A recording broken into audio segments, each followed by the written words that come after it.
Let's go to the markets now. Tom Piotrowski standing by over at CommSec. Tom, how do we open up today?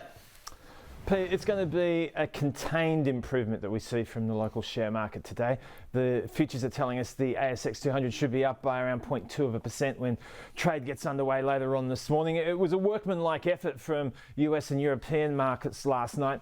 On the one hand, you had economic news that tended to be downbeat. We saw that reflected in the ZEW survey of economic sentiment in the European side of things. It's a long title, but it's a very important one because it's a survey of what market professionals think is going to happen in the European economy, and this measure fell to its lowest levels since the GFC. So the lens that gets applied at the moment with weaker economic news is that participants tend to think that central banks will pull back on their campaign of rate hikes. That wasn't necessarily the case last night. We saw longer-term US interest rates, for example, nudge higher, but European markets did quite well. The FTSE was up 1/3%.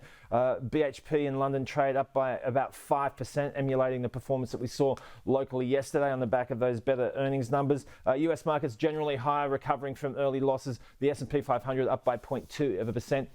Those wages numbers are going to be key to how things pan out in today's terms, Pete. Okay, Tom Piotrowski, thank you.